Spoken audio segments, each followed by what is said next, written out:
I opened the 27th floor glass conference room and found my stepmother kissing my father's best friend, right on the strategy table. When I stammered, she called it therapy. An hour later, in the stairwell, she whispered, "Don't break this family," and shoved me against the railing. The bruise lasted a week.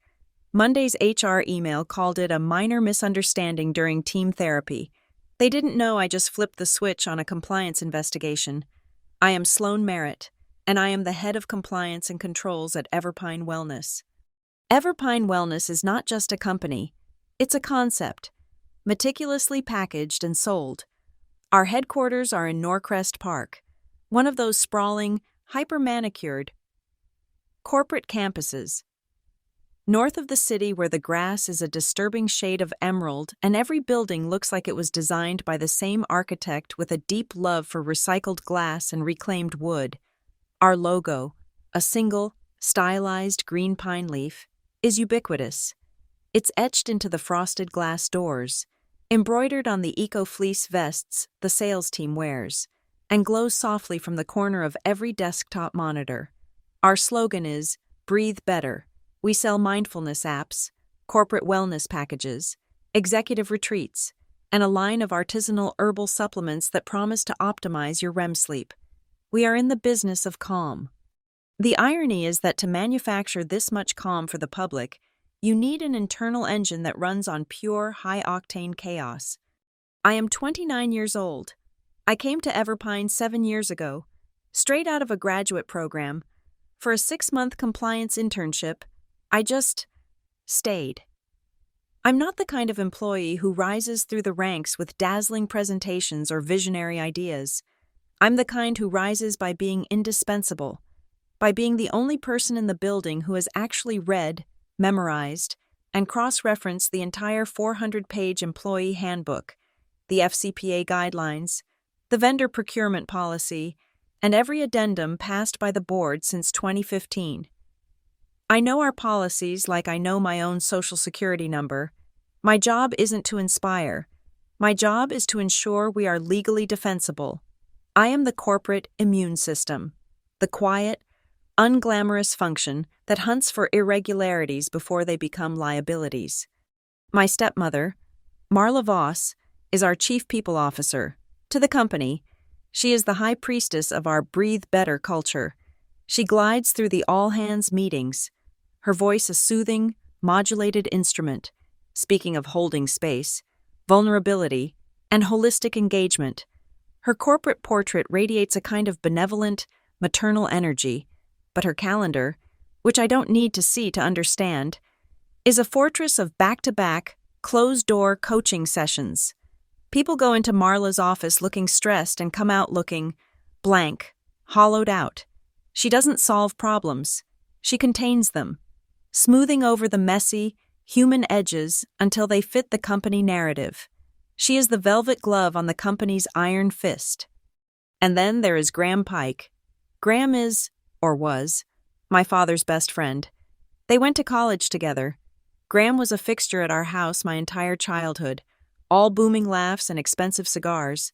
Now, he's an external consultant, his firm, Pike Resilient Strategies, has been on retainer with Everpine for 3 years. His contract is for executive resilience and stress point consulting. It's a beautifully vague, incredibly lucrative arrangement. He's the guy they bring in to teach the C-suite how to handle pressure, which, as far as I can tell, involves a lot of whiteboarding, expensive dinners, and invoices that just list strategic alignment session for tens of thousands of dollars. He is a vendor, but he walks the 27th floor like an owner, all thanks to his decades-long friendship with my father, the company founder and current chairman of the board. The engine running all this chaos, the thing that has everyone vibrating with a low-level hum of anxiety, is the IPO. We aren't going public on the NASDAQ, not yet. This is a smaller, regional offering, a test run. But to the board, it's everything. It's the culmination of a decade of work, and for an IPO to fly, the company needs to be clean, squeaky clean. The financials must be immaculate, the governance unimpeachable. Every I must be dotted, every T crossed. Our entire corporate structure is about to be put under a microscope. As the CEO said in his last email, we need to be as transparent and flawless as the glass in the 27th floor boardroom. That boardroom is where I found them. But before that, there was the work. I am the gatekeeper of the systems that prove we are who we say we are. My department, compliance and controls, isn't sexy, but it has the keys.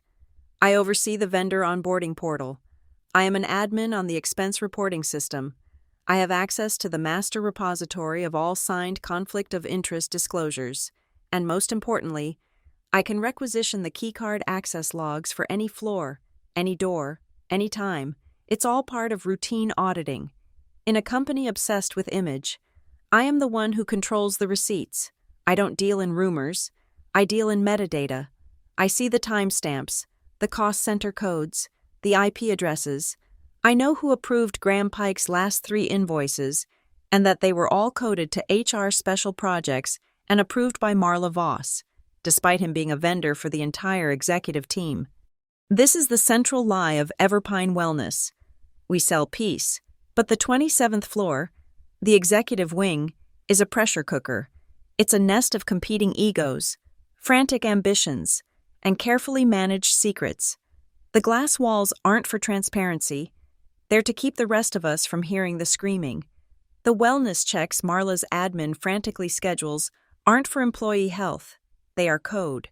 A wellness check for a VP means their department's numbers are bad and Marla needs to coach them on how to spin it for the board.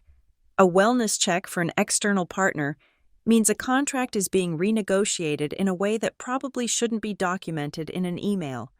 The entire corporate language is a shield. I've always understood my role in this ecosystem. I am not a hero. I am not a crusader for justice. My job is to protect the company, and you protect the company by enforcing the rules. You don't do it with accusations. You do it with process. You file the report. You flag the transaction. You run the audit. You let the system do the work. Heroes get spotlighted, investigated, and ultimately fired for not being a team player. Compliance officers who just follow the procedure, who just point to the manual, Section 4, Paragraph 3, are untouchable. They are just doing their job. My position in this is complicated. Being the founder's daughter and the CPO's stepdaughter puts me in a strange no man's land. To the C-suite, I'm not really Sloan Merritt, head of compliance. I'm just Sloan, David Merritt's kid, the one he insisted on hiring. Marla treats me with a kind of performative, strained warmth. Sloan, darling, good to see you, she'll say in the elevator, her smile a perfect, bright veneer. How's your father doing? It's always your father, a subtle reminder that my only relevant connection is through him. They underestimate me. They see me as a legacy, a piece of office furniture, not a function. They smile at me, pat my arm, and then go right back to their whispered conversations, forgetting that the person who audits their expense reports and conflict of interest forms is standing right there. This invisibility, this role as the stepdaughter, has become my single greatest asset. They don't guard their words around me. They don't hide their calendars. They think I'm just the quiet girl in the sensible shoes who handles the paperwork. They forgot that the paperwork is the entire story. And last Friday night, at 8:17 p.m., at the end of a brutal quarter, I was just trying to do my job. I was chasing a final signature for a vendor file needed for the IPO pre-audit. I wasn't looking for a scandal. I wasn't looking for a fight. But I was tired. I was overworked, and I had seen far too much. I swiped my card, I opened the door, and I saw everything I wasn't supposed to. It was 8:17 p.m. On a Friday, the 27th floor was a morgue. Silent save for the hum of the ventilation system, the main overheads had timed out, leaving only the dim blue-white emergency lighting running along the baseboards. The executive wing, with its floor-to-ceiling glass, was a grid of dark reflections. I was just there for a signature, a final piece of IPO-related vendor paperwork that had been kicked back, and I knew Marla was still in. Her calendar had been blocked out since 6 p.m. for strategic planning. I walked down the carpeted hall to conference room 27B. The door was glass, but the smart frost feature was engaged, rendering it an opaque white. I swiped my access card. The beep click of the lock was unnervingly loud in the quiet. The moment the door opened, the motion sensors kicked in. A bank of cold LED lights flashed on instantly, flooding the room and illuminating the scene like a theatrical reveal. They weren't planning strategy. Marla Voss and Graham Pike. They sprang apart, but not fast enough. He was half perched on the edge of the massive granite conference table, the one meant for board meetings. She was standing between his legs, her hands on his shoulders. His suit jacket was off, his tie was loose, and her hair was messy. It was a tableau of pure, unadulterated corporate cliché. They both flinched at the light, blinking like startled animals. Graham, to his credit, recovered first. He's a consultant. His entire career is built on managing awkward rooms. He slid off the table and began, with absurd deliberation, to straighten his tie. Marla's recovery was faster and colder. She didn't blush. She didn't stammer. She smoothed the front of her silk blouse, tilted her head, and gifted me with that brilliant, weaponized smile. "Sloane, darling," she said, her voice perfectly even, as if I'd just asked her about the weather. We were just wrapping up a very intense team therapy session. Graham is a lifesaver. Graham, now fully composed, nodded sagely, adjusting his cuffs. He looked every bit the high-priced resilience coach, the picture of a professional listener. He was playing the part. "It's all about managing stress points, Sloane," he said, his voice a low, clinical rumble. "Crucial before the roadshow." I didn't say anything. I couldn't. The air in my lungs had turned to cement. My brain was furiously trying to process the information. My stepmother, my father's best friend, the CPO, the key vendor. The conflict of interest wasn't just a line item, it was a physical person. I needed a signature," I managed to say. The word sounded stupid, small. "It can wait until Monday," Marla said, her smile not wavering. It was a dismissal. I nodded, my feet already moving backward. I pulled the heavy glass door shut, and the smart frost immediately clicked back on, obscuring them once more. The lock snicked into place. I turned and fled. Not toward the elevators, but toward the nearest exit, the stairwell. My heart was a fist, pounding against my ribs, a frantic, painful rhythm. Thump, thump, thump. I needed concrete and steel, not carpet and glass. I shoved the heavy fire door open. The stairwell was a cold, echoing concrete chute, smelling of dust and paint. The sudden clang of the door slamming shut behind me was deafening. I was halfway to the first landing when I heard it again. Clang. She had followed me. I stopped, one hand on the cold, painted steel railing. Her heels clicked with sharp, angry precision on the concrete steps. "Sloane." Her voice was different now. The warm, maternal CPO mask was gone. This was the voice I knew from my childhood, the one that came out when my father wasn't home. It was flat, hard, and stripped of all pretense. I turned slowly. She stood 3 steps above me, an imposing figure in the harsh fluorescent light.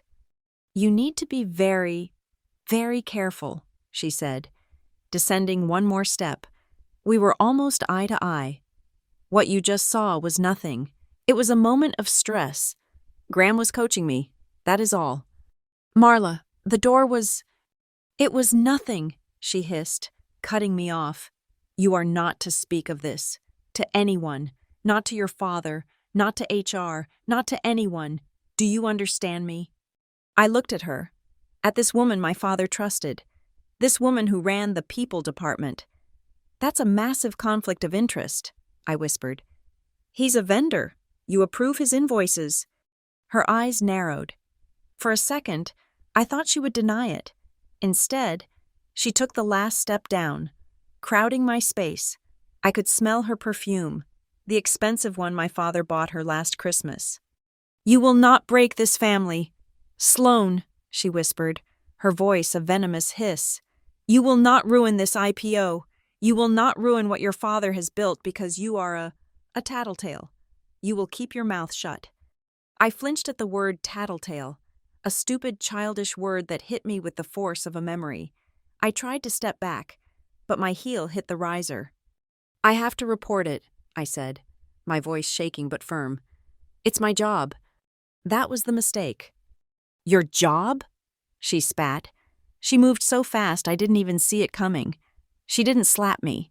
She didn't punch me. She shoved me. It was a full-bodied, calculated push designed to assert dominance, to move me like an object. My balance was gone. I stumbled sideways. My left arm, the one holding the railing, taking the full force of my own weight and her push. My forearm slammed directly against the sharp-edged steel of the handrail support bracket. A white-hot electric pain shot from my wrist to my elbow. It was so sharp, so sudden, that all the air left my lungs in a gasp. I collapsed, thudding down onto the concrete steps, clutching my arm.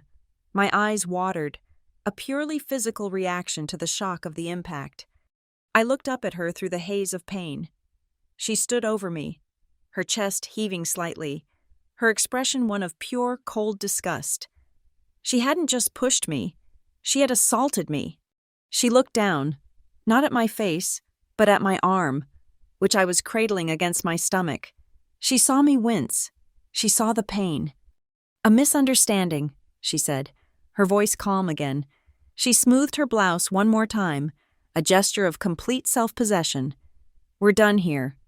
She turned, and I just sat there, crumpled on the stairs, listening to the sound of her heels. Click, clack, click, clack. The sound grew fainter as she descended, followed by the distant heavy clang of the fire door on the 26th floor. Then, silence.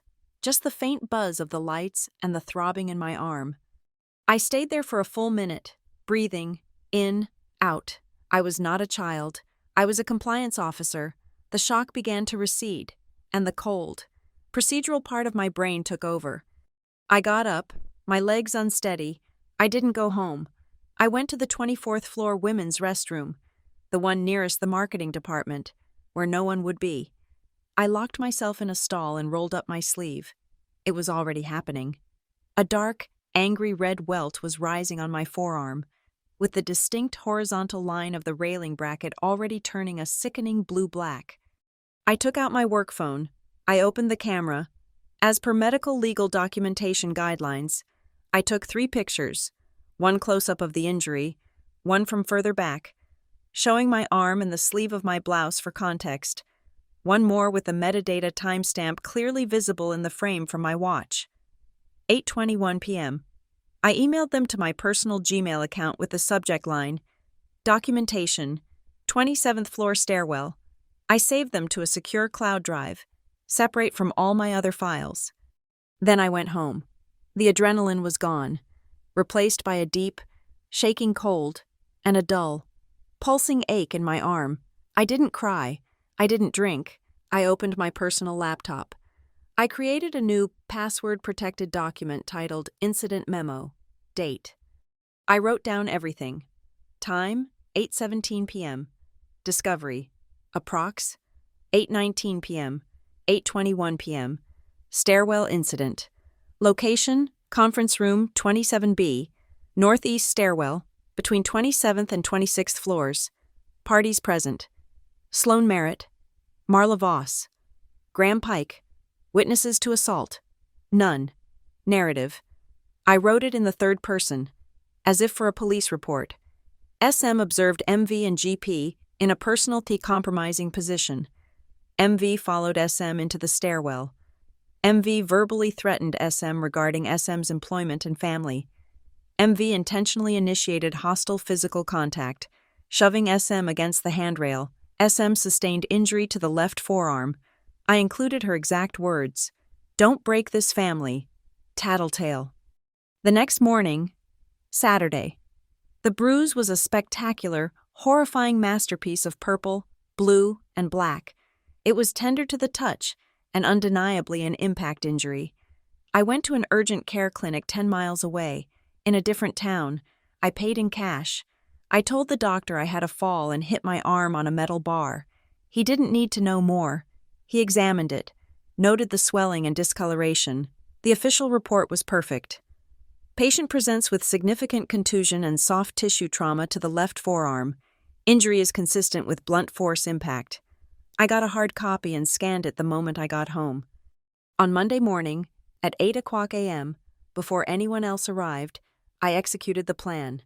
First, I logged into the company's internal, supposedly anonymous ethics hotline, which was managed by a third-party vendor. I filed a formal report. I attached the incident memo. I attached the time-stamped photos. I attached the scanned medical report. I clicked Submit. Second, I printed a full hard copy of all 3 documents. I placed them in a FedEx legal envelope. I addressed it not to our internal general counsel, who played golf with my father and Marla, but to the lead partner at the external law firm that represented the company's board of directors and audit committee. I drove to a FedEx office and sent it, priority overnight, signature required. This was the official, correct, and mandated channel for reporting a credible accusation against a C-suite executive. The response, when it came, was not from the board's lawyers. It came on Tuesday afternoon. A high-priority email from a vice president in HR, a man Marla had personally promoted 2 years ago. Subject: Follow up on your report. Sloan, we have received and reviewed the concerns you raised. We are sorry for the minor misunderstanding that occurred during what we understand was a high-stress executive therapy session. Marla has communicated that it was an intense coaching discussion and she deeply regrets if her passion for the team's success was misinterpreted as hostility. We consider this matter resolved and appreciate your understanding. A misunderstanding. Therapy session. Misinterpreted. They had just confirmed, in a discoverable email, Marla's presence, the meeting's description, and that an event had occurred that required an apology. This wasn't a denial. It was a corporate admission. I didn't reply. I saved the email. I converted it to a PDF, tagged it HR Admissions, and added it to my growing file. I looked at the bruise on my arm, now fading to a sickly yellow-green. I didn't cry. I didn't feel anger. I felt clear. I was inventorying my evidence. The pain was temporary. The documentation was forever. The email from HR was a mistake. Not a moral one, but a tactical one. Calling it a minor misunderstanding and a therapy session in writing was sloppy. It was an admission. It was sloppy. And Marla, usually so meticulous, had let her HR proxy be sloppy. It was the first crack. I saved the PDF to my file. The bruise on my arm had ripened into a galaxy of ugly, fading colors. I looked at it, not as an injury, but as a timestamp. 8:21 p.m., the starting gun. My work began on Wednesday. The assault was a personal matter, and the HR email was its official, insulting tombstone. That avenue was closed. But the reason for the assault, the conflict of interest, the fraud, that was a corporate matter. And as the head of compliance and controls, that was my jurisdiction. I didn't break the law. I didn't hack. I didn't plant a recording device or use a keylogger. I didn't have to. I am the one who administers the systems. Everything I needed was already within my professional scope of access. My job is to look for risk, and I was now, officially, looking. My first stop was the internal policy library, a database I knew better than my own apartment. I opened Policy 407 Related Party Transactions. It was beautiful. A dense, 5-page document written by our expensive external counsel. It clearly stated that any financial relationship or personal, romantic relationship with a vendor or client must be immediately disclosed in writing to the Chief Compliance Officer or the General Counsel. I, as head of compliance and controls, had received no such disclosure. Then, I pulled Policy 801, Vendor Code of Conduct. This was the document we made every vendor sign. I went to the vendor management portal and pulled Graham Pike's executed master service agreement for Pike Resilient Strategies. Attached, as required, was his signed Vendor Code of Conduct attestation. I scrolled to Section 3, Ethics and Integrity, and there it was. Clause 3.b. Vendor agrees to avoid any and all conflicts of interest, or the appearance of a conflict of interest, including non-fraternization with any company employee in a position to influence or approve their contractual engagements or payments. The signature at the bottom was Graham Pike's. The signature from Everpine, countersigning the agreement, was Marla Voss, Chief People Officer. She had signed the very document that explicitly forbade their relationship. This was the foundation. Next, I needed to destroy the therapy narrative. I opened the building access control system. This wasn't a request. I logged in as an administrator to run a routine Q3 access control audit for Executive Wing, a task I performed quarterly for our SOX compliance binders. I set the parameters, 27th floor, Friday, date, from 6 p.m. to 10 p.m. The log populated instantly, a clean, time-stamped record of every swipe. 2017-04. Smerit. Access granted. Conf room 27B. My entry. 2017-12. Smerit. Door forced open. Conf room 27B. The log's interpretation of me pulling the door shut as I left, which I noted with a cold smile. 2018-51. MVOSS. Access granted. Stairwell NE27. Her, following me. 2019-02. Smerit. Access granted. Stairwell NE27. Me, fleeing. 2021-34. MVOS. Access granted. 26th floor hallway. Her, leaving the stairwell, one floor below. The logs were perfect. They placed her and me in that concrete chute at the exact moment the assault occurred. They corroborated my incident memo. They proved she followed me. And most importantly, they placed her leaving the stairwell at 8:21 p.m. The time my watch-stamped photo was taken was 8:21 p.m. The data was aligned. Now the money. The therapy lie was about to become fraud. I moved from the access logs to the accounts payable system. As head of compliance, I had read only universal access to audit all expense reports and invoices. I ran a query on vendor ID Pike Rezel. A list of all invoices paid to him in the last 24 months appeared. They were, as I suspected, substantial. Most were coded to executive admin or board discretionary fund. But the recent ones, the ones from the last 6 months, were different. I opened the invoice dated for that very Friday. Invoice P4581. Line item: Executive Stress Therapy and Resilience Offsite. Amount: $25,000. Cost Center: HR Special Projects. Submitted: Friday, 10:03 a.m. Approved: Friday, 10:04 a.m. Approver: MVOSS. Marla had approved a $25,000 payment to her lover for a session that I had personally interrupted and coded it to her own HR department budget. This was a direct violation of Policy 602, Segregation of Duties, which explicitly forbade an executive from being the sole approver on a vendor payment they personally managed. But the therapy line item was the real gift. I opened a new browser tab. I began a routine vendor due diligence check on Pike Resilience Strategies. I checked the State Medical Board database. No license. I checked the Board of Behavioral Sciences. No license. I checked the state database for licensed professional counselors, LPCs, and marriage and family therapists, MFTs. Nothing for Graham Pike, nothing for his company. Graham Pike was not a therapist. His company was not a licensed therapeutic provider. This meant his invoice wasn't just a conflict of interest. It was fraudulent billing. He was billing for a medical service he was not legally qualified to provide, and our chief people officer was knowingly approving it with company funds. The pattern was the final piece. I went to the resource booking metadata, the back-end log of the company's calendar system. I didn't need to read their emails. I just needed to see the containers they put them in. I ran a query for all meetings containing both MVOSS and GPIKE for the past 6 months. There it was, a recurring bi-weekly meeting. Title: 1-1 Reset, M&G. Time, Tuesdays and Fridays, 6:30 p.m. Location, varies. Always a focus room or conf room 27B. Always rooms with frosted glass or no windows. Attendees, Marla Voss, Graham Pike.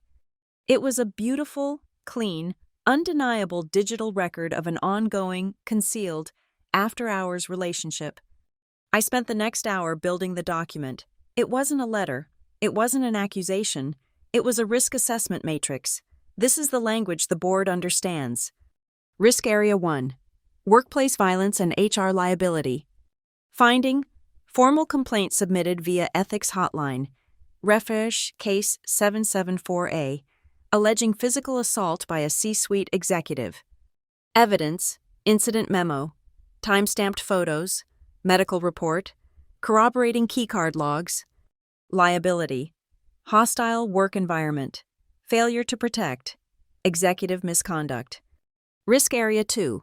Conflict of interest and governance failure. Finding: undisclosed personal relationship between CPO, Voss, and key vendor, Pike. Direct violation of policy 407 and 801. Evidence: meeting metadata. 1-1 reset. Signed vendor code of conduct. Visual confirmation. Reference Case 774A. Liability: breach of fiduciary duty. Governance failure. Critical pre-IPO. Ethics violation. Risk Area 3. Financial misappropriation and wire fraud. Finding: CPO approving payments to a vendor with whom she has a personal relationship. Evidence: invoice P4581, AP logs showing MVOSS as sole approver. Violation of Policy 602. Liability: misappropriation of company assets. Severe internal control weakness. Risk Area 4. Fraudulent billing by vendor. Finding: vendor billing for executive stress therapy, a licensed medical service, without requisite state credentials. Evidence: invoice P4581, state license database search, negative. Liability: aiding and abetting fraud. Clawback risk. Reputational damage. This matrix was a kill shot. It didn't mention my feelings. It didn't mention my father. It was a cold, factual summary of corporate malfeasance. Before I did anything with it, I made one phone call. I booked a 6:00 p.m. consultation with my own personal attorney, a woman who specialized in executive compensation and whistleblower protection. I paid her $800 an hour fee myself. I walked her through the entire evidence chain, from the bruise to the matrix. She looked at my file, then at me. "You've been meticulous," she said. "The assault claim gives you whistleblower status. The financial and governance claims give the board a nuclear bomb. They can't ignore this. Not before an IPO." "What's my next step?" I asked. "You need to protect the evidence," she said. "As head of compliance, you have a good faith basis to believe that company policy has been violated and illegal acts may have occurred. You have a duty to preserve that evidence. You need to place a litigation hold." I went back to the office at 9 p.m. When the building was empty again, I logged into the e-discovery and data preservation portal. I created a new matter. Case 775A, Internal Review, Vendor Payment Controls. I typed in two names, MVOSS and GPike at PikeResilience.com. I clicked the Activate Hold button. Silently, without any notification to them. The system began its work. Every email they sent, received, or deleted from that moment forward would be captured. Every chat message, every revision to every document in their cloud drives. The data was now frozen, preserved for legal review. They could try to delete it all they wanted. It was already too late. I was not a woman scorned. I was a compliance officer performing an audit. I wasn't looking for a scandal. I was meticulously building a paper trail, brick by brick, and it was now indestructible. The HR email was an insult. The litigation hold was a fortress, but neither was a weapon. For that, I needed a stage, and the company, in its pre-IPO panic, was about to build one for me. The IPO rehearsal was scheduled for the following Thursday. It was an all-hands, mandatory attendance live stream designed to reassure our investors, our underwriters, and ourselves that we were a tight, ethical, and transparent ship. The centerpiece of this rehearsal was to be the annual Ethics and Integrity certification, a new, high-gloss version of the boring training we all usually clicked through in 5 minutes. This year, the General Counsel, Arthur Vance, wanted it to be interactive. He wanted it to be live. He wanted employees to complete their attestations during the live stream, with a dashboard on the main screen showing our compliance percentage ticking up in real time. It was corporate theater, designed to create a visual representation of our collective integrity. It was also the perfect trap. I scheduled a 15-minute meeting with Arthur. IPO readiness, attestation module. The invite read, he was a perpetually stressed man who saw my department as a box-checking exercise. Sloan, good. Make it quick, he said, not looking up from his monitor. Arthur, for the live attestation, I began, my voice pure compliance drone. Our current module is weak on vendor-related conflicts, given the increased scrutiny on third-party relationships during the IPO. I strongly recommend we add a specific, explicit attestation. I slid a piece of paper across his desk. It showed the user interface, just one new, mandatory checkbox. This just tightens the language, makes our commitment to Section 801 explicit. The auditors will love it. He glanced at it. The text was dense, legalistic. No romantic financial ties. He saw the words auditors and IPO. He nodded, already reaching for his mouse. Fine, good thinking. Add it. Just make sure the dashboard works on Thursday. He had no idea what he'd just approved. I spent the next 48 hours not as a compliance officer, but as a developer. I wasn't just adding a question. I was building an automated cross-referencing engine. The new attestation was Question 4.b. It read, I attest, to the best of my knowledge, that I have no undisclosed personal, romantic, or financial relationships with any external vendor whose contract, invoices, or strategic engagement I am in a position to approve or influence. It was a simple binary, check I agree, value equals true, or don't, value equals false. If you didn't check it, you couldn't complete the certification.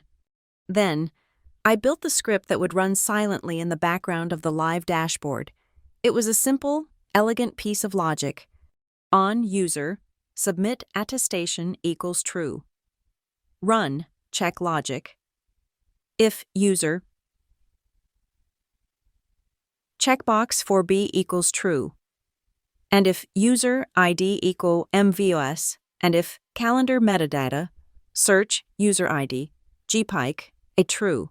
And if payment log, search user ID, pike result approver, a true. Then trigger, exception flag VCOI. Marla had two choices. She could refuse to sign, which would leave her name as incomplete on the live dashboard for the entire company and the General Counsel to see. Or she could lie. She could check the box. And if she lied, my script would catch it. The instant she clicked I agree, the system would cross-reference her true statement with the calendar invites and the payment logs I had already identified. The logic would fail. It would register her attestation not as complete, but as a flagged exception. This was the beauty of it. I wasn't accusing her. The system was. Next, I designed the widget for the live stream. Arthur wanted to see the completion percentage. I gave him that. But I also added a bonus module. Live Policy Compliance Monitor, I called it. It was a simple bar chart showing our top 5 risk areas. 1. Data privacy and usage. 2. Insider trading policy. 3. T&E expense reporting. 4. Harassment and discrimination. 5. Vendor conflict of interest. Next to each bar would be a number. Pending exceptions, 0. The bars would all be our corporate Everpine green, but the logic I built was tied to my exception flag. The moment Marla's attestation was flagged, the number next to vendor conflict of interest would tick from 0 to 1. and the bar would turn bright, unmissable red. Now for Graham. He wasn't an employee. He wouldn't be taking the certification. He was the other half of the equation, and I couldn't let him skate. I went into the vendor management portal. I sorted by highest spend, YTD. Pike Resilience Strategies was third on the list. I had full authority to conduct vendor audits. I drafted an email from the automated, no reply, Everpine vendor compliance address. Subject: urgent. IPO, readiness. Vendor code of conduct, reattestation required by EOD. Dear valued partner, as part of Everpine Wellness's preparation for our upcoming IPO, we are conducting a full audit and requiring all key vendors to reattest to their compliance with our Vendor Code of Conduct, Policy 801.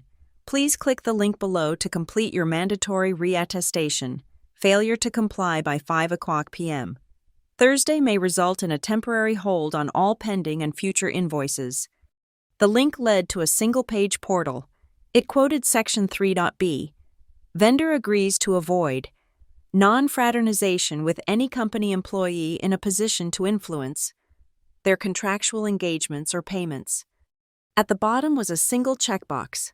I, Graham Pike, on behalf of Pike Resilience Strategies, hereby reattest to our full compliance with the above stated policy. His $25,000 invoice for the fraudulent therapy was still sitting in the queue. He would sign. He wouldn't even read it. He would sign. And in doing so, he would be committing active, documented fraud. His attestation would be time-stamped, saved as a PDF, and automatically attached to my risk assessment matrix. With the trap set, I moved on to the stage production. I sent the meeting invite to the entire company. The title was perfect in its corporate blandness. Invite. Quarterly values. Live. Our commitment to integrity. When? Thursday. 2:00 p.m. Attendees. All company. Mandatory. Finally, I coordinated with the communications team on the script for the live stream. The host was a perpetually upbeat marketing manager named Tim. Marla, as Chief People Officer, was the star guest. She would be sitting on a stool, under the warm lights, talking about our amazing culture. I sent my suggested Q&A topics to Tim. Just some thought starters, I wrote, to help bridge the culture piece with the compliance piece. My questions were buried between boring ones about data privacy and WFH policies. Q. Marla, as our CPO, you're on the front lines of employee well-being. Breathe better isn't just a slogan, it's our promise. But how do we handle it when the pressure gets to be too much, especially for our senior leaders? What kind of resources are available? This was the setup. It would let her talk about wellness, about support. Then, the follow-up, which I gave to Tim as a spontaneous idea. Tim, ad lib. That's great. So, for example, if an executive was feeling totally overwhelmed, could they, say, engage a specialized consultant for, I don't know, executive stress therapy? Is that something HR would support and even, pay for? I had just handed him the exact words from Graham's fraudulent invoice. The trap was complete, the doors were locked, and the invitations were sent. On Thursday at 2:00 p.m., Marla Voss would walk onto that stage. She would be asked, live, in front of the entire company, to define executive stress therapy. She would then be asked, live, to digitally sign a legal attestation that she had no romantic relationship with the very vendor who provided that therapy. I didn't have to say a word. I didn't have to point a finger. I wouldn't even be on the stage. I'd be in the back of the auditorium, in the dark, watching the dashboard. Marla and Graham would have to choose which lie to tell. And either way, they were about to select their own box on my compliance monitor. They would click the button. They would check the box. And when that bar turned red, the whistle would finally, silently, blow. The livestream trap was set. The attestation module was armed. The logic script was embedded, and the Q&A was loaded with poison. It was a perfect, self-contained system of her own making. set to detonate on Thursday at 2:00 p.m. I had built a guillotine.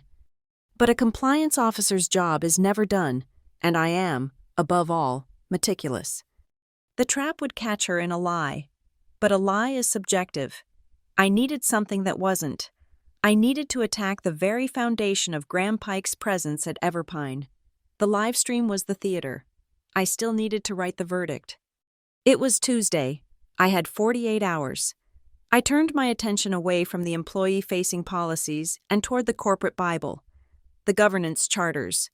The IPO roadshow binders were being assembled, and as head of compliance, I was responsible for the final audit of all governance documentation, ensuring our internal practices matched our external promises. This was my official mandate. This was my cover. I was looking for anything related to vendor management at the board level. I requisitioned the fully executed shareholder agreement from 2011, the year my father, David Merritt, took on his first round of institutional investors. It was a dense, 200-page document, a relic from a time when he was paranoid about losing control of his new company.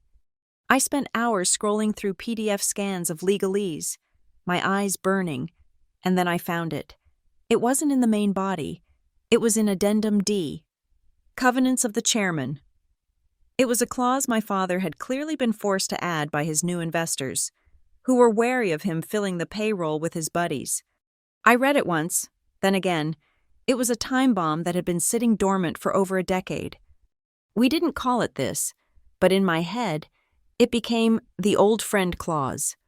It stated, in unambiguous terms, to prevent the appearance of impropriety, any and all service contracts, retainers, or vendor agreements exceeding a cumulative value of $50,000 per annum with any entity owned, operated by, or affiliated with a known personal associate or close friend of the chairman, David Merritt, must be subject to a mandatory independent review. Such agreements require signature approval from, at minimum, the General Counsel and the sitting chair of the Audit Committee. Graham Pike was my father's best friend. Everyone knew it. His contract was well over $300,000 a year. My blood ran cold. This wasn't just a policy violation. This was a charter violation. This was a breach of the foundational document of the entire corporation. My fingers flew. I went back to the vendor management portal. I needed every contract ever signed with Pike Resilient Strategies. I pulled the original master service agreement, dated 2018. I scrolled to the signature page. Graham Pike, vendor. David Merritt, chairman, Everpine. Arthur Vance, general counsel, Everpine. Michael Chen, audit chair. 2018. Wait, no. The user said no Chen. Let's call him Michael Donovan. Michael Donovan, audit chair, 2018. My father had followed the rule. The original contract was clean, fully compliant with the old friend clause. He had gotten the independent sign-offs. Then I pulled the 2019 renewal. My father had stepped back from daily operations, naming Marla CPO and giving her oversight of all executive-level vendor management.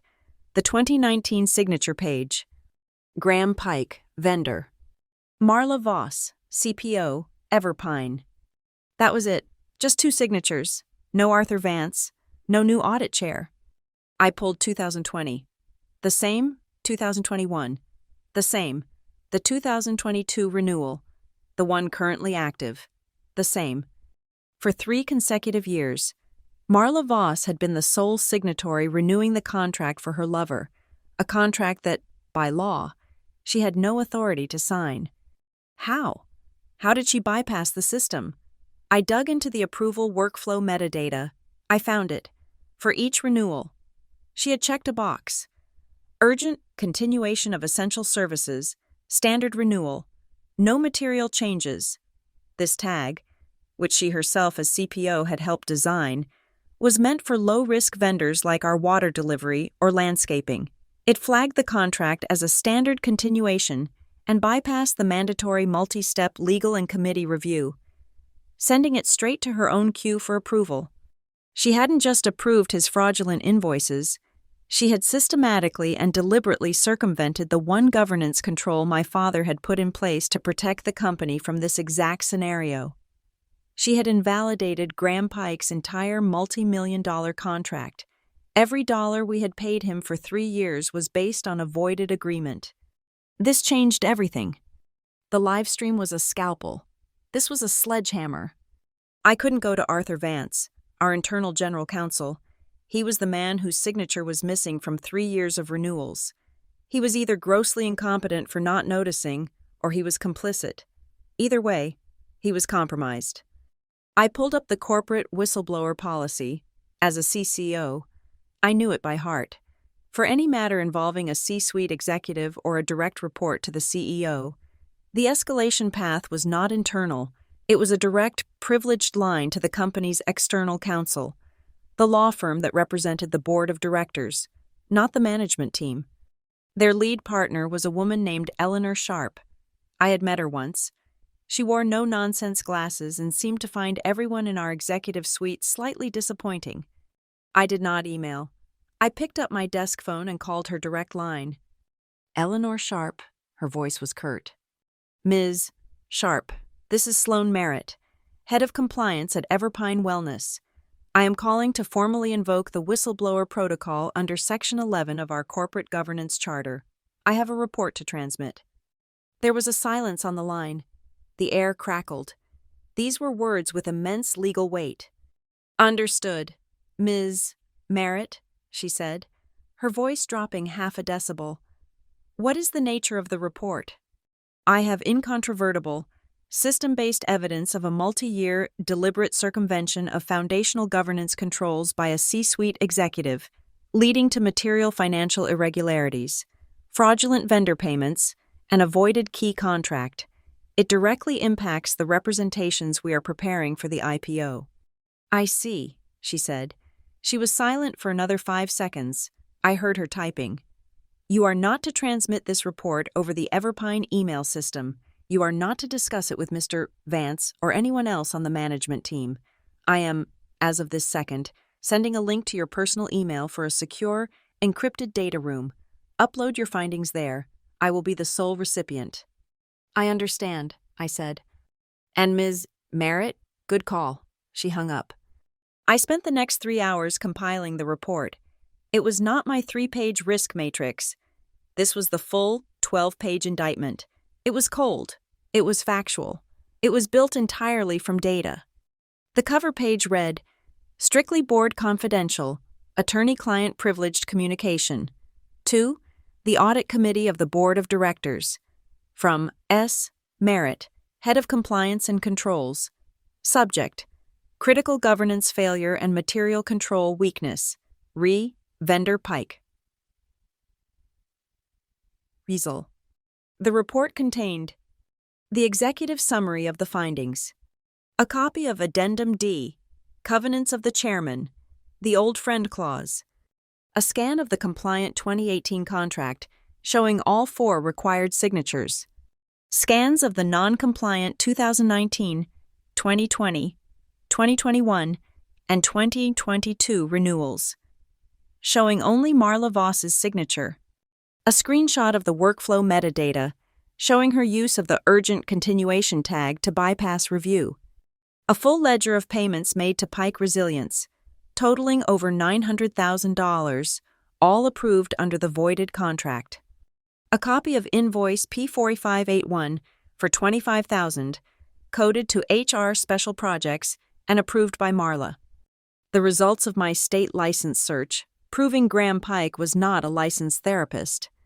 A copy of Graham Pike's reattestation, sent just that morning, where he lied and swore he was in compliance. Nowhere in the 12 pages did I mention Conference Room 27B.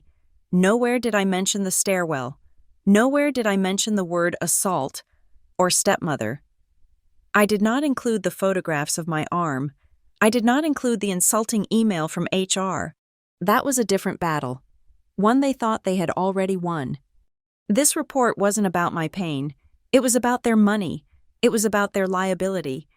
It was about the fact that the CPO had defrauded the company and, in doing so, had put the entire IPO in jeopardy.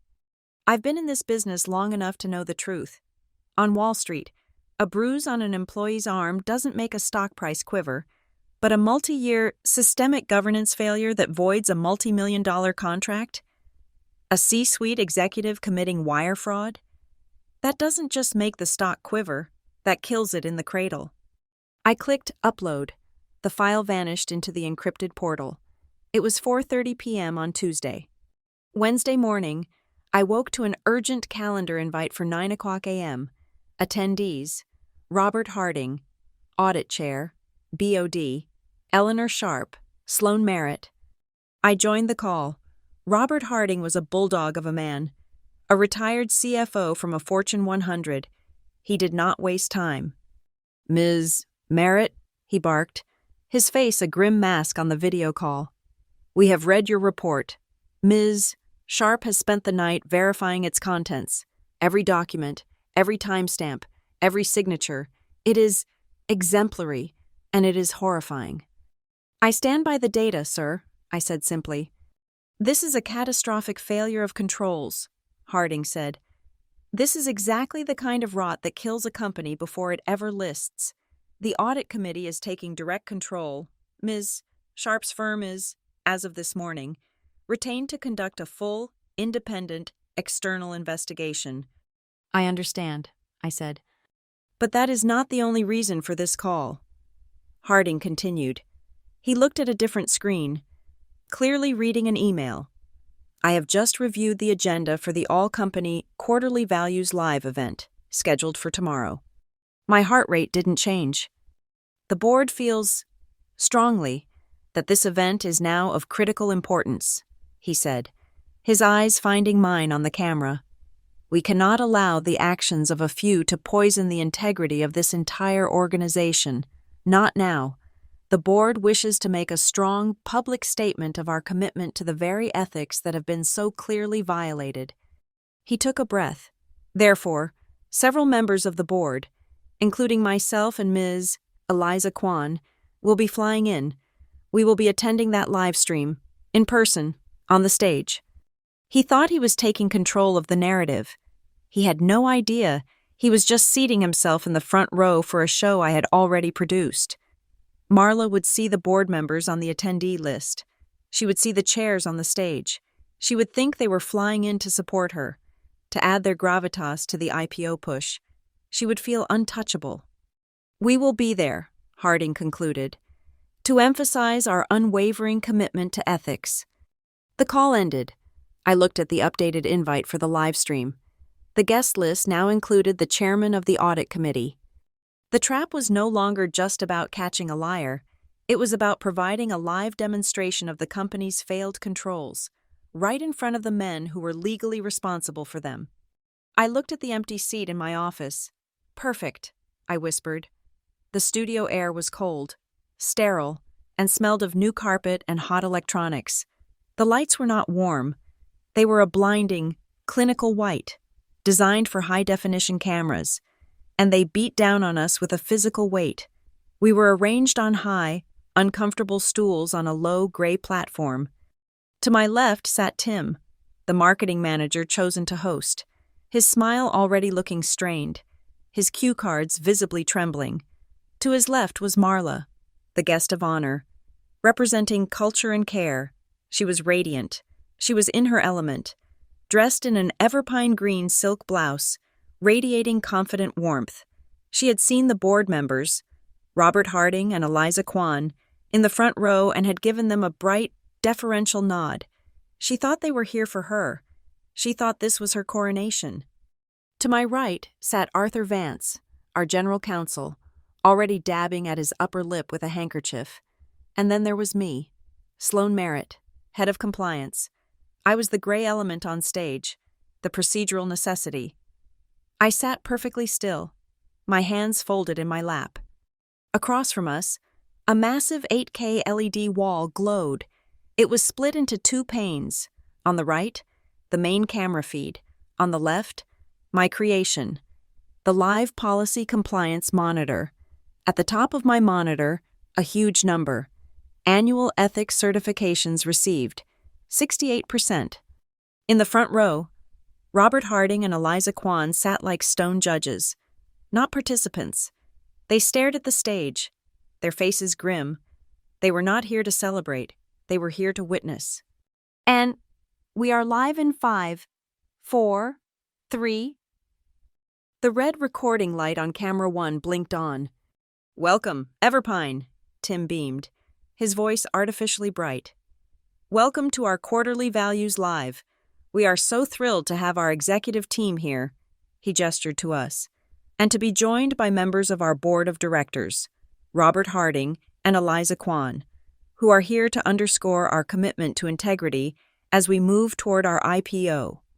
Harding and Kwan did not smile. They nodded. Once, the camera cut back to Tim. "And of course, our very own Chief People Officer, Marla Voss." Marla glowed. "Thank you, Tim. It's a privilege to talk about our culture, which is, at its heart, a culture of trust and wellness." "We'll get right to that, Marla. But first, housekeeping. As you all know, today is our mandatory annual ethics certification. You can see the dashboard live on your screen. We are asking everyone to complete their attestation during this broadcast. Let's get that number to 100%. Team. On the giant screen, the number began to climb.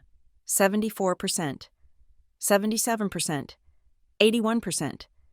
Employees were logging in, clicking through. It was a countdown clock, and only I knew what it was counting down to. A smaller window popped up on the LED wall. Graham Pike. He was connected via a choppy video link, sitting in a sterile home office, a pair of oversized white headphones clamped to his head. "And a special welcome to our key resilience partner, Graham Pike, joining us remotely," Tim read. Graham waved, the video feed jerking. "Glad to be here. Tim, breathe better is more than a slogan. It's a practice." "Wonderful," Tim said, turning back to Marla. He began with the softballs I had written. Marla spoke beautifully about holding space, holistic care, and our robust employee assistance programs. The ticker kept climbing, 92%, 95%, 97%. "That's just fantastic, Marla," Tim said, looking at his cards. He was moving to the next section. "Now, this is for both you and Arthur. Everpine has a strong stance on conflicts of interest, especially with our vendors, correct?" Arthur Vance leaned forward, clearing his throat. "Absolutely. Tim, we are fully committed to transparency, especially—" "If I may, Arthur," Marla cut in, her voice smooth as honey. She wanted this question. "This is a culture point. It's not just about rules. It's about trust. We don't just avoid conflicts of interest. We actively build relationships based on integrity. Our vendors are partners, and we place employee wellness and ethical conduct above all else. It's the first thing we look for." She was looking right at the camera, a perfect C-suite answer. The ticker was at 98%. In the dark, I knew what was happening. Her laptop was on her knee. Below the camera line, she had answered the easy questions. Now she was at question 4B. I attest, no undisclosed personal, romantic, or financial relationships. She couldn't skip it. She was the star of the show. Harding was watching. She had to click I agree. She had to lie. On the stage, she gave a final, beatific smile. Below the table, she must have clicked submit. The ticker on the giant screen clicked, 99%, and then it happened. On the left side of the LED wall, on my dashboard, the bar chart labeled 5. Vendor conflict of interest began to flash. The number next to it, pending exceptions, which had been 0 for the entire broadcast, ticked to 1. The entire bar, 3 feet long, turned from everpine green to a bright, pulsing, impossible-to-miss red. Then, just as I had designed, a new text box bloomed over it, a high-priority system alert. Warning, potential conflict detected. Role, HR executive. Vendor, resilient services. A collective gasp went through the live studio audience of producers and comms staff. Tim froze, His smile evaporated. Arthur Vance went pale. He looked from the screen to me, his eyes wide. Graham Pike, on his remote feed, leaned so far into his camera that his face distorted, his white headphones making him look like a panicked stormtrooper. Marla. Marla's smile didn't break. It froze. It became a mask. A brittle, terrifying death mask of composure. Her eyes darted to the screen, saw the red, and then snapped to me. For 1 second, in her eyes, I saw the stairwell. I saw the rage. Tim, poor Tim, was in freefall. He looked at his cue cards, desperate for a life raft, and I had given him one. He looked at the next question, his voice a full octave higher. Marla, he stammered, reading the script I had written. A follow-up, on wellness. You mentioned resources for leaders. Could an executive, for example, engage a personal consultant for executive stress therapy? Is that something HR would pay for? The air in the room was so cold, so still. I could feel the heat of the lights on my skin. This was it. The board was listening. The system had flagged her. She had to deny it. Marla let out a small, tight laugh. That's a very specific question, Tim, and no, of course not. Her voice was hard, brittle. That would be a gross misuse of company funds. We have an approved, vetted employee assistance program. Any other therapy would be a private matter and absolutely not a valid corporate expense. She said no, and the dashboard, as if it had been waiting for her answer, executed the next command in my sequence.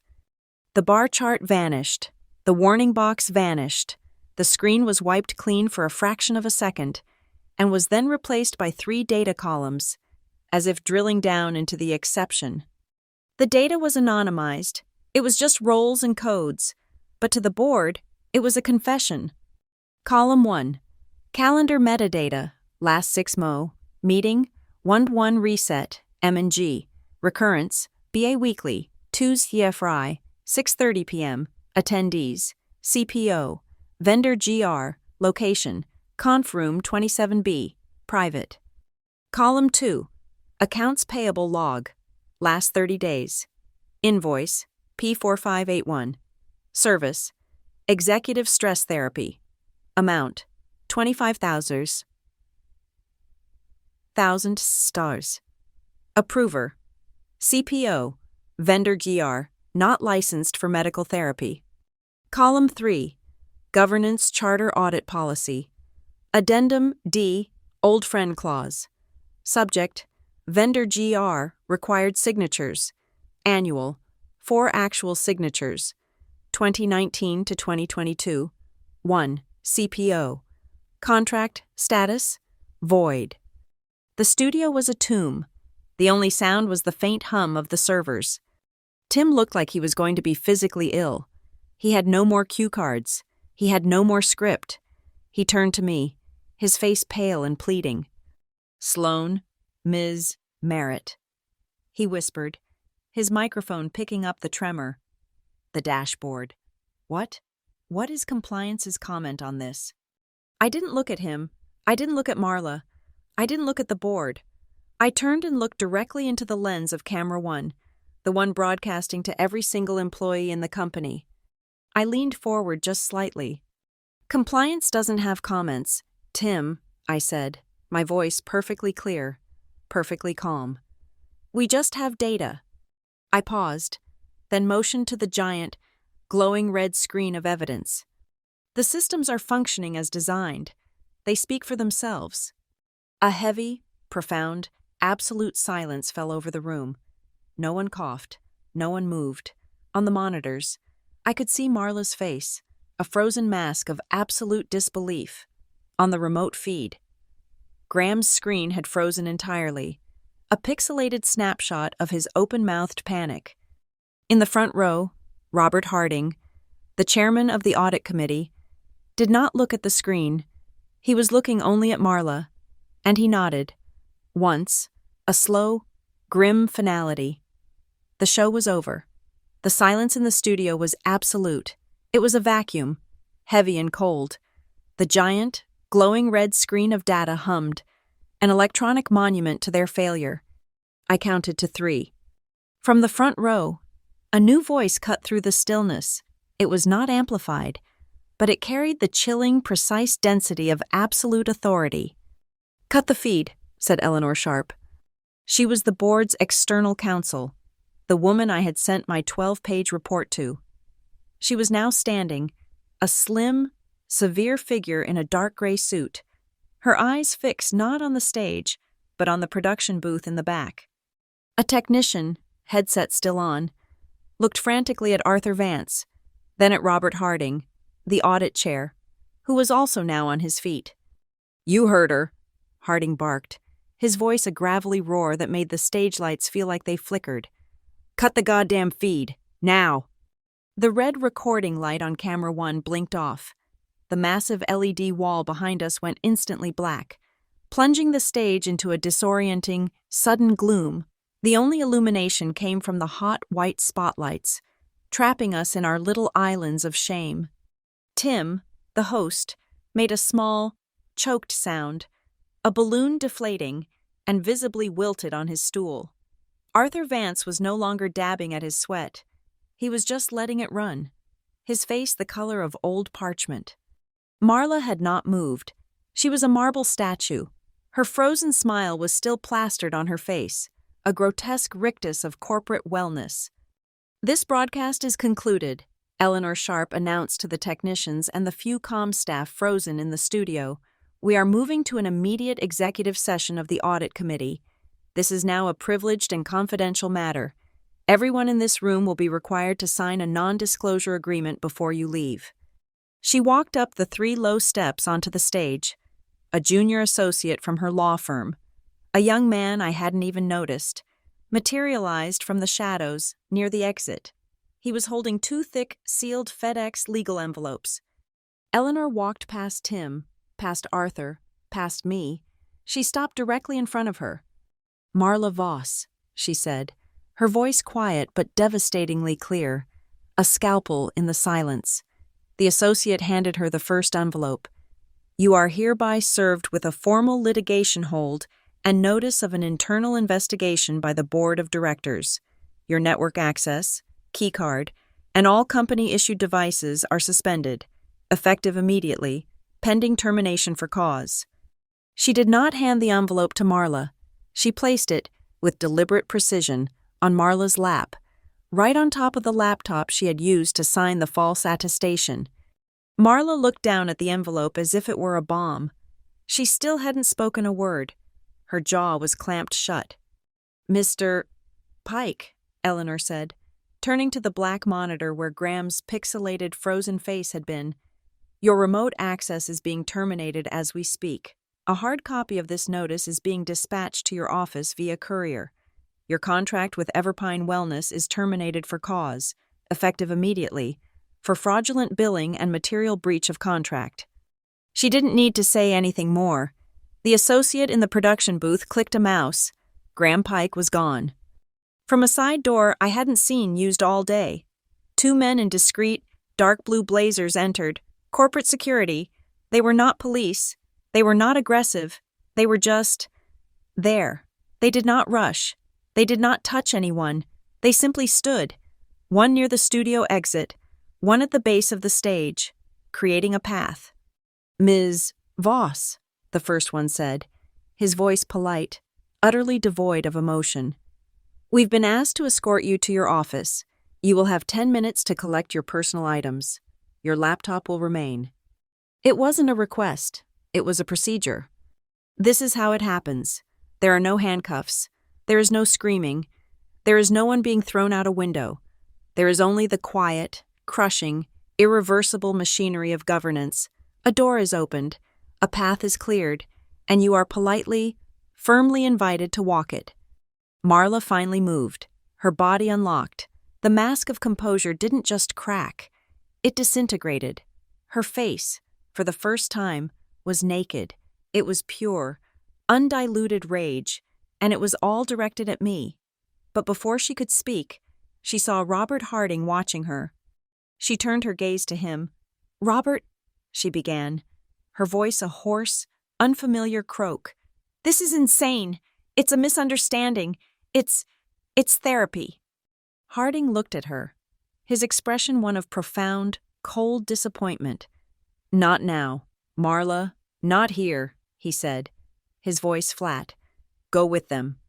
The finality of it hit her. This wasn't a debate. It was a verdict.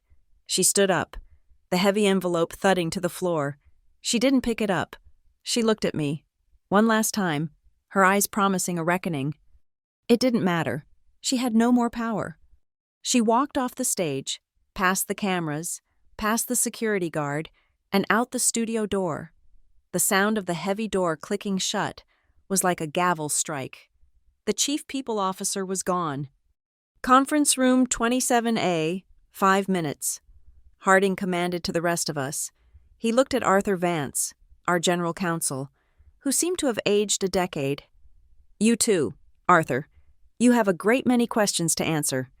Then, his eyes landed on me. "Ms. Merritt, bring your data." The 5 of us gathered around the massive granite table in the boardroom I had first seen them in. Me, Harding, Eliza Kwan, the other board member, Eleanor Sharp, and a visibly trembling Arthur Vance. Harding didn't sit. He paced at the head of the table, his footsteps loud on the hardwood. "Eleanor, summarize for the record." "It's precisely as Ms. Merritt's confidential report outlined," Eleanor said, opening a fresh binder. The rest of us already had copies in front of us. "The old friend clause from the 2011 charter is ironclad. It requires 4 signatures for this specific vendor. The renewals from 2019 onward have only one. That one signature belongs to Ms. Voss. The contracts are, and have been for 3 years, void." She laid out the documents, side by side, the 2018 contract, with 4 neat signatures, the 2022 renewal, with one arrogant scrawl. "All payments made under these voided agreements, totaling over $900,000, are unauthorized appropriations of company funds," Eleanor continued, her voice clipping each word. "The invoices for therapy are fraudulent on their face. The signed attestations from Ms. Voss and Mr. Pike today and yesterday, respectively, constitute active, documented fraud." Harding stopped pacing and slammed his hand on the table, making Arthur jump. "How?" he said, his voice a dangerous, low growl. "Did you, our general counsel, miss 3 years of non-compliant, high-value contract renewals for our most sensitive, high-risk vendor?" Arthur was crumbling. It was flagged in the system as a standard continuation. No material changes. By the CPO's office, it's a workflow bypass. It never hit my desk. It's a system. "A system you signed off on," Harding roared.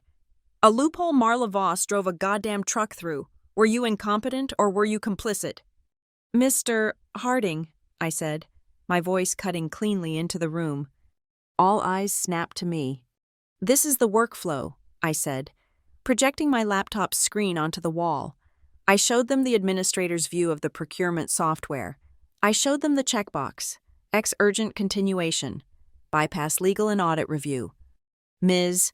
Voss personally championed this workflow bypass in a Q2 2019 steering committee meeting under the guise of moving at the speed of business and reducing friction. As my report's logs show, she has used this bypass 14 times. 11 of those uses were for Pike Resilience. The other 3 were for catering.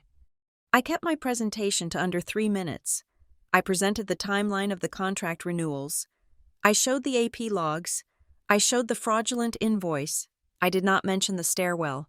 I did not mention the bruise. I did not mention my father. I concluded, "The evidence is not personal. It is 100% system-generated. The internal controls did not fail. They were deliberately and strategically circumvented by the executive in charge of them, in breach of her fiduciary duty." I finished and sat back, folding my hands. Eliza Kwan, the other board member, spoke for the first time. Her voice was quiet, but sharp as a razor. What is the recommendation, Eleanor? What are the immediate next steps? It's not a recommendation, it is a requirement, Eleanor Sharp replied, closing her binder. 1. Immediate suspension of Marla Voss, pending termination for cause.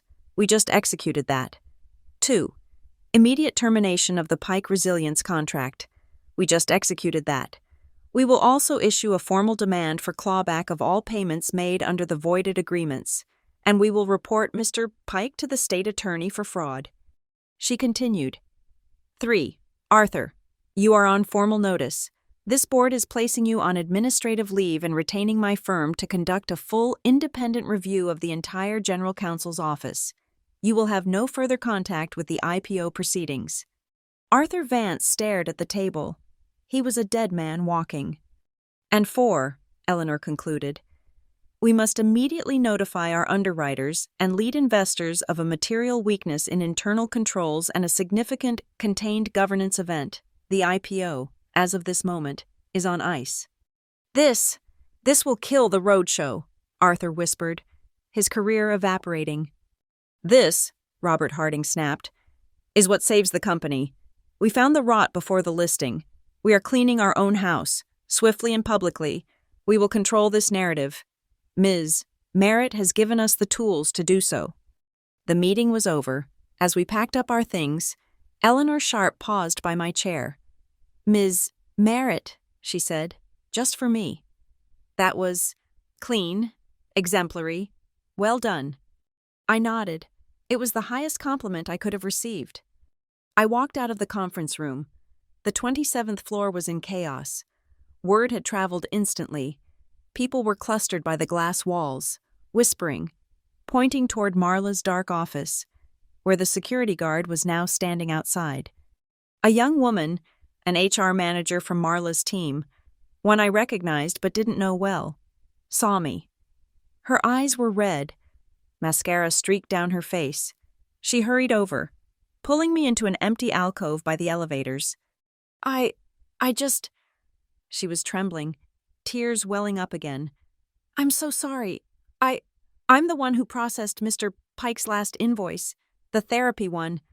I just looked at her, waiting. Marla, she told me to code it to special projects. I asked her. I told her it should go through the standard executive wellness budget, and she yelled at me. She said I was failing to see the bigger picture and not being a team player. She implied my Q4 performance review depended on it. She was confessing, her voice cracking. I did it. I pushed it through. I knew it was wrong. I'm so sorry. She was confessing to me, the head of compliance. I put a hand on her arm, my voice gentle but firm. Thank you for that information. That is a critical piece of the record. I need you to go to your desk. Write down that entire conversation, exactly as you remember it. Email it directly to Eleanor Sharp. She will protect you. It's part of the investigation now. I will, she whispered, looking at me with a mix of terror and profound, bone-deep relief. Thank you. Oh my God. Thank you. I walked away, back toward the stairwell. The door clanged shut behind me, the sound echoing in the concrete chute. I stood on the landing, the same landing where I had been shoved, where I had felt that white-hot pain. The painted steel was cold under my hand. I pulled out my phone. I had one text to send. It was the hardest part of the entire day. To my father. He was her husband, but he was also the founder of the company I had just saved. I typed, my thumb unsteady, I'm sorry it came to this. I didn't break the family. I kept the company alive. I hit send. I expected to wait hours, maybe days, for a reply. The 3 dots appeared almost instantly. A new message popped up. Just 2 words. I understand. I stared at the words. It was everything. It was acknowledgement. It was absolution. It was peace. I put the phone back in my pocket. I looked at my left arm, covered by my blazer sleeve. I flexed my fingers. And for the first time in 7 days, I realized my hands had completely, perfectly stopped shaking. The chaos of the 27th floor faded behind me. The whispers, the clusters of shocked employees, the grim-faced board members, I left it all. I took the stairwell, the concrete chute that had been both a crime scene and a sanctuary, down 27 flights. I didn't take the elevator. I wanted the deliberate, mechanical rhythm of my own 2 feet on solid ground. I went home. The adrenaline, which had been a low, cold burn for 7 days, finally drained away, leaving a profound, bone-deep exhaustion. I sat on my sofa in the dark, my blazer still on, for a long time. The city lights outside my window seemed too bright, too loud. My personal phone, silent all day, buzzed on the coffee table. The screen lit up, a text from a number I didn't have saved, but I knew instantly, Marla. She had been escorted out, her access severed, but she still had my personal number, from a time when we were supposed to be a family. The text read, "You destroyed everything. I was just trying to keep this family stable. He helped me. It was therapy." I looked at the message, at the words. Stable. Therapy. The same lies she had used from the beginning, the same weapons she used to gaslight an entire company, the same excuse she'd used in the stairwell. She was still trying to make it personal. She was trying to make me the villain in her domestic drama. I picked up the phone. My thumbs were steady. I would not engage in a personal fight. I would only state the facts. I typed, "Therapy is not a recurring, closed-door affair with a vendor you are romantically involved with, Marla, and it is not paid for with $25,000 of fraudulent, unapproved company funds. That is not therapy. That is a breach of fiduciary duty." My reply was cold, legal, and final. It was a brick wall. Her response was immediate, frantic. The dots bubbled and vanished. "You don't understand. You don't know what I'm dealing with. Please, Sloan, we need to talk. Just us. Meet me. Let me explain. Your father." She was trying to leverage my father. She was trying to pull the one lever she thought she had left. I typed my last response to her. "All future communications must be directed to my legal counsel or to Ms. Eleanor Sharp. Do not contact this number again." I blocked her number. I cut the final, personal thread. But I was not finished. The next morning, Friday, I did not go to the office. I went to the county courthouse. Marla was suspended, not fired. She was barred from the building. But that was a corporate action. The incident in the stairwell, the assault, was a separate matter. It was a personal threat, and I would treat it with the same procedural precision as I treated the financial fraud. I sat with a victim's advocate and filed a petition for a workplace protective order. I was not emotional. I did not cry. I presented my evidence. Exhibit A. The incident memo I wrote on the night of the assault. Exhibit B. The time-stamped photographs of the bruise on my arm, from 8:21 p.m. Exhibit C. The full certified medical report from the urgent care clinic. Contusion consistent with blunt impact. Exhibit D. The keycard access logs, provided by Everpine's head of security at the request of the board, showing both of us entering the stairwell at 8:19 p.m. and her leaving one floor below at 8:21 p.m., corroborating my timeline perfectly. Exhibit E. The HR email, the one that called it a minor misunderstanding, which I presented as evidence of the company's initial failure to act, creating the need for a legal order. The judge, a no-nonsense woman in her 60s, read the file. She looked at the photos. She looked at the keycard logs. "You've been very thorough, Ms. Merritt," she said, her voice devoid of pity, which I appreciated. She signed the temporary order. Marla Voss was now legally barred from coming within 100 yards of my person, my home, or my place of work. She would be served by the end of the day. This wasn't revenge. This was containment. This was policy. Enforced. I was driving home when my phone rang. This time, I knew the number. My father. I let it ring twice before answering, my hand tight on the steering wheel. "Sloan." His voice was a ruin. It was raw, hoarse, exhausted. The booming, confident voice of the founder was gone. This was the voice of a man who had seen the wreckage. "Hi, Dad." I, he stammered. I saw the report, the full one. Eleanor sent it to me. The pictures. Sloane, your arm, the stairwell. Why didn't you? I am so sorry. It was the apology, the one I didn't know I needed, the one for him not seeing, not protecting. I'm okay, Dad, I said, my voice even. I was driving past the park. The trees were turning. No, he said, his voice cracking. It's not okay. What she did, and what she did with him. Graham, my God, in my company, in my house. I'm a fool. You weren't a fool, Dad, I said, surprising myself with the firmness of my voice. You were compromised. You trusted them. The system you built was designed to prevent that, and it was bypassed. I reinitiated the system. I heard him take a long, shuddering breath. The bruise. It's faded now, I said. It's almost gone, but the policies are still there. The addendum D, the old friend clause. That was smart. That's what saved us. He was quiet for a moment. I'm resigning, he said, his voice flat. From the advisory board. From everything. I can't be part of this. It's too much. It's the right thing to do. He was offering a sacrifice. He was offering it to me, and I knew, in that moment, that I had to reject it, for his sake. You should, I said, turning onto my street. You should resign, but not for me. Don't do it because you think you owe me. Do it because you can't be objective anymore. Do it for you. Do it for the company. It was the last boundary. I was releasing him from the idea that this was about us, about our family. This was about the health of the entity. He, like Marla, like Graham, was now a conflict of interest. I understand, he said, his voice a little stronger. Yes, for the company, you're a hell of a compliance officer. Sloane. I just do my job, Dad. I know, he said. I'm proud of you.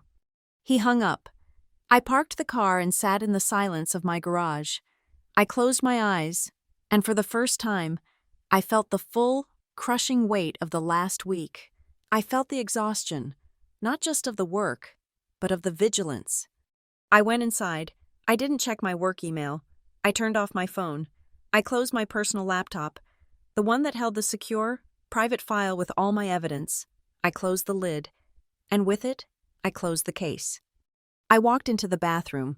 On the counter, there was a small, round tub of arnica ointment, the stuff I'd been rubbing into my forearm 3 times a day. I picked it up. It was cold from the tile. I hadn't used it all morning. I looked at my arm under the light. The angry purple and black was gone. The deep, painful blue had vanished. All that was left was a faint, watery, yellowish-green stain on the skin, a ghost of the impact. It didn't hurt to the touch. It was just a mark. The color of an ending. I held the cold tub of ointment in my hand. I thought of the pain. I thought of the stairwell. I thought of the data. I opened the trash can under the sink and dropped it in. The sound it made was small, a dull, plastic thud. I didn't need it anymore. I went to my bedroom, pulled the blinds, and for the first time in what felt like a lifetime, I fell into a deep, dark, and dreamless sleep. It was Monday, 10:00 a.m. The company-wide email had gone out late Friday. A terse, mandatory summons. All company town hall, Monday, 10:00 a.m. Attendance is required. The board of directors will be addressing critical governance matters. It was not a Values Live event. There was no upbeat branding. There was no mention of wellness. The main auditorium, a room we called the Pine Cone, was packed. It was usually reserved for product launches and celebratory IPO kickoffs. Today, it felt like a courtroom. The mood was a toxic cocktail of dread, confusion, and rabid curiosity. People who hadn't spoken in months were whispering, heads together. Where was Marla? Where was Arthur? Why was the IPO dashboard dark? I was not in the audience. I was standing in my usual place, in the back, by the rear fire exit, my back to the wall. I was just another face in the crowd. I wore a simple, pressed cotton shirt, the sleeves buttoned firmly at the wrist. On the stage, there were no high stools. There was no bright green, breathe better backdrop. There was only a long, dark table, a pitcher of water, and 4 chairs. Seated were Robert Harding, the audit chair, Eliza Kwan, another board member, our CEO, Mark, who looked like he had slept in his suit, and Eleanor Sharp, the board's external counsel. A single camera on a tripod was at the back, a small red light glowing. Recording. This was for the legal record, and for our remote employees. At 10:01 a.m., Robert Harding stood and walked to the lectern. The room fell into a dead, tomb-like silence. "Good morning," he began, his voice a low gravel that needed no amplification but got it anyway. "We will not waste your time. The Board of Directors has called this meeting to address a severe and deeply troubling matter discovered last week. As a company preparing to enter the public market, our commitment to transparency and governance is absolute. That commitment begins at home. That commitment begins today." He took a precise, deliberate sip of water. "Effective as of Thursday afternoon, Marla Voss, our Chief People Officer, has been suspended without pay, pending termination for cause." A sound rippled through the auditorium, not a gasp, but a sharp, collective intake of breath. It was the sound of 1,000 mental calculations firing at once. "Effective as of the same time," Harding continued, his voice cutting through the new silence. "The company has terminated its multi-year, multi-million-dollar contract with the vendor known as Pike Resilient Strategies, owned by Graham Pike. This termination is for cause, citing material breach of contract, fraudulent billing, and gross ethical misconduct." He had said their names. He had linked them. The whispers that had been quiet were now a low, audible hiss. Harding raised his hand, and the sound died. "So," he said, "the board's audit committee has retained the independent, external law firm of Sharp and Associates to conduct a full, top-to-bottom investigation into these matters, as well as a comprehensive review of our vendor management and internal control protocols. This investigation is independent of management, and it will be thorough." He paused, his eyes sweeping the room, from the front row to the back, where I stood. "Let me be clear. This is not a matter of rumor or personality. This was a catastrophic, multi-year failure of internal controls, deliberately circumvented by a C-suite executive. This was a case of an executive approving fraudulent, multi-thousand-dollar invoices for a vendor with whom they had an undisclosed personal and romantic relationship. This was a case of that same executive voiding our corporate charter's old friend clause to renew that vendor's contract year after year without the mandatory independent review from the board or our general counsel. He was using my report as a script. He was educating the entire company. As a result of this, our general counsel, Arthur Vance, has been placed on administrative leave pending the results of the external investigation." This second gasp was louder. Marla was a tyrant, but Arthur was an institution. The pillars were falling. "We have also," Harding said, his voice grim, "proactively notified our underwriters of this development. We will be pausing our IPO filing for 1 quarter. This time, the sound was a low groan. This hit everyone. This was money. This was the promised land. Deferred. Stock options. Bonuses. The entire frantic push of the last 6 months stalled. "We will not," Harding said, his voice rising to a roar, "go to the public market with a lie. We will not build this company on a rotten foundation. We will go public in 1 quarter, and we will do so as a stronger, cleaner, and more resilient organization. This board will not tolerate anything less." He stepped back and nodded to Eleanor Sharp, who rose and took the lectern. She was the executioner. Now she was the teacher. "The board's action," she began, her voice crisp and cold, "was made possible because our systems, while bypassed, ultimately worked. I want to take a moment to be very clear with every one of you about the policies at play." She spent the next 10 minutes giving a masterclass in corporate governance. She explained what a conflict of interest was. She explained what fiduciary duty meant, and then she explained the most important policy of all. Everpine has a robust whistleblower protection policy, she said, her eyes scanning the crowd. The information that brought this to light was not discovered by the board. It was delivered to us, through proper, confidential channels, by an employee who recognized a critical governance failure and did their job. The crowd stirred, necks craned. People were looking around, trying to identify the hero. That employee's identity is, and will remain, confidential. It is protected by this board, and by the law. They are not a hero. They are an example of the culture of integrity we must all practice. They filed a report. They provided data. The system protected them, and in turn, they protected this company. That is how this is supposed to work. We commend that employee for their courage and their professionalism. She continued, in response, we are implementing immediate changes, effective today. The urgent continuation workflow bypass in the procurement system is permanently eliminated. All high-value vendor contracts, without exception, are now under mandatory review by a new subcommittee of the audit team. All managers will be required to recertify their adherence to our conflict of interest policy by the end of this week. It was a total restructuring, announced in a single town hall. Finally, she stepped back, and our CEO, Mark, shuffled to the lectern. He looked small. He looked broken. This had happened on his watch. Thank you, Robert, Eleanor, he mumbled, his voice hollow. I am personally and profoundly sorry that this rot was allowed to fester under my leadership. I take full responsibility for the trust that was broken. My job now is to earn it back. He looked down at his notes, his hands shaking. I want to personally thank the members of our compliance department for upholding our values, even when it was difficult, for doing the hard, necessary work. They have provided a great service to us all. I am in their debt. He was thanking a department. He was thanking a function. It was perfect. It was anonymous. It was exactly what I wanted. I stood in the back, my face impassive. I was just another employee, listening. Harding stepped up one last time.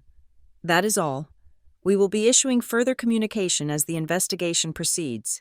You are dismissed. He cut the feed. The lights in the auditorium came up. And nothing happened. There was no applause. There was no cheering. No one celebrated Marla's downfall.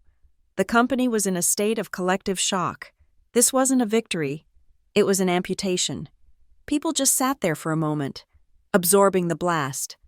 Then, slowly, came the sound, not of talking, but of procedure.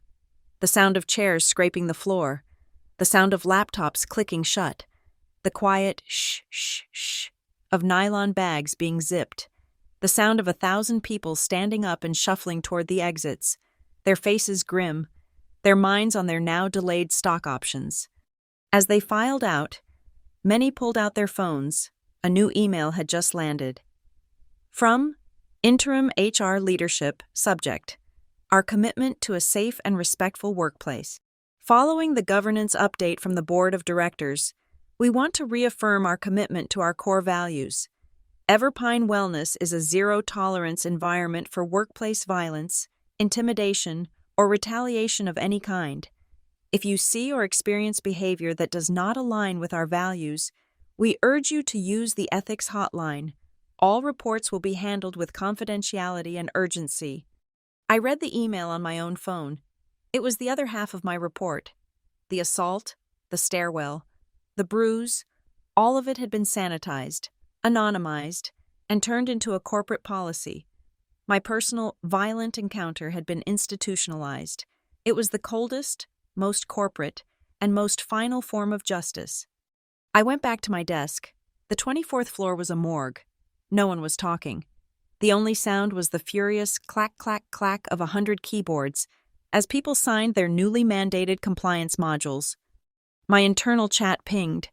It was a name I recognized, the young HR manager who had cried. the one who had confessed to me about the invoice. Her message was short. I don't know who did it, or how, but I've been called as a witness for the investigation. Thank you. For the first time since I took this job. Wellness feels like a real word here. I read the message. I felt a click, the sound of a final file being closed, the sound of a case being resolved. It was not triumph. It was not satisfaction. It was just done. The system had been patched. The vulnerability was removed. The work was complete. I right-clicked on her name. A small menu popped up.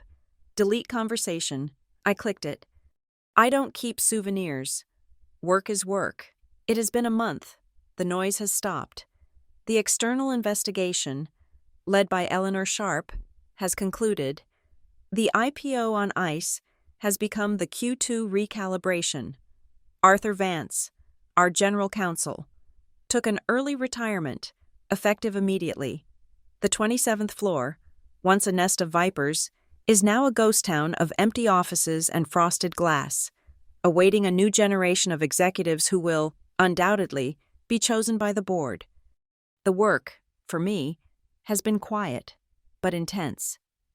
I have been rebuilding the procurement workflow from the ground up, working directly with Eleanor's team to ensure every loophole is closed, every bypass eliminated, every old friend clause hard-coded into the system. It is 5 p.m. on a Friday. I am at the main security desk in the lobby. The guard, Frank, nods to me. Ms. Merritt? Frank, the laminate on my visitor tag is peeling. This is my small ritual. I am not an employee of the building. I am an employee of the board. A visitor. I am the permanent auditor. I hand him my ID card. He takes it, his eyes not meeting mine. The entire support staff has treated me with a kind of deferential terror ever since the town hall. I am no longer Sloane, David's kid. I am the mechanism. He slides it into his machine, types a code, and a new, sticky label prints out. He peels the backing and affixes it to the blank white card. Compliant visitor, all floors. It's a minor, procedural habit, but it is the correct procedure. I clip it to my belt. I turn to leave. The lobby is vast, empty, the marble floors reflecting the dimming light. High above the security desk, the 30-foot LED screen is still running its loop. The stylized pine leaf, the soft, glowing words. Breathe better. The slogan feels like a scar, a reminder of the lie. I stop for a moment and look down at my own hand. My left hand. I push back the cuff of my blouse. The skin is pale and clear. The last of the sickly yellow-green stain, the final ghost of the impact from the steel railing, has faded to nothing. The physical evidence is gone. My body has healed. The main elevator bank dings. The doors slide open with a polished, expensive hiss. Eleanor Sharp emerges, pulling a sleek, four-wheeled carry-on. Her work here is done. She is flying home.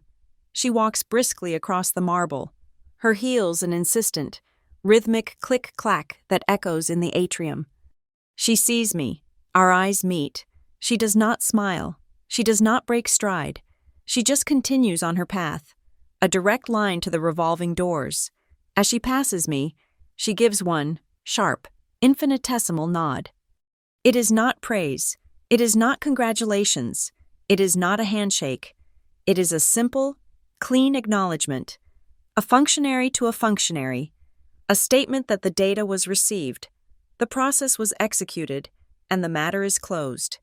It is the highest compliment I have ever received. I walk back to my desk on the 24th floor. The open plan office is empty. The lights are already dimmed. I sit, and in the blue glow of my monitor, I type my final communication on the matter. It is not an email. It is a formal memo, uploaded directly to the new, secure board-level compliance portal. To Robert Harding, Chair, Audit Committee. From S. Merritt, Head of Compliance and Controls. Subject, Case 775A, Vendor Controls. Resolved. Date. This memo is to confirm the closure of the internal investigation and the full implementation of all remediation actions. 1. Controls remediated. Procurement workflow bypass, reference urgent continuation, has been permanently eliminated. All high-value contracts now under mandatory audit committee review. 2. Vendor offboarded. Pike resilience strategies, vendor GR, has been scrubbed from all payment and vendor systems. Clawback proceedings initiated by external counsel are ongoing. 3. Hotline affirmed. Whistleblower protections, Policy 101C, have been recommunicated, and HR Case 774A, Workplace Safety, has been closed and archived. I read it one last time. The entire chaotic, violent, and fraudulent episode, the sex, the lies, the assault, the betrayal, all of it, sanitized, all of it, reduced to 3 cold, procedural bullet points. It is perfect. I click Submit. The file uploads. The case is closed. My personal phone, dark on the desk, lights up. A text message. It's from my father. Proud of you. He has been trying. He and Marla are separated. The divorce is, I am sure, going to be brutal. He is alone, in the house he built, grappling with the ghosts of his 2 best friends. He is trying to build a bridge. I look at the 3 words. I acknowledge the sentiment. But my work is done. The boundary is drawn. I press the button on the side of the phone. The screen goes dark. I stand and put on my coat. I walk through the silent office, my own footsteps the only sound. In the lobby, the revolving door turns with a slow, heavy, hydraulic whoosh. A sharp, cold wind, smelling of autumn and distant rain, slices into the sterile, air-conditioned lobby. It's the first real air I've felt all day. I stop, just at the threshold. I think to myself, a policy is a promise. It's just ink on paper, just code in a system. It's a dead thing, a skeleton. But it is a skeleton. It gives a company form. It gives it structure. It holds it up. And when it is needed, it is the only thing that matters. Today, it kept its word. I push the glass and step out into the wind. Thank you so much for listening to this story. I'd love to know your thoughts. So please comment below and let me know where in the world you're listening from. It's amazing to see how far these stories travel. If you enjoyed this, please subscribe and like the video. And if you really want to support the channel, hit that hype button to help this story be heard by more people.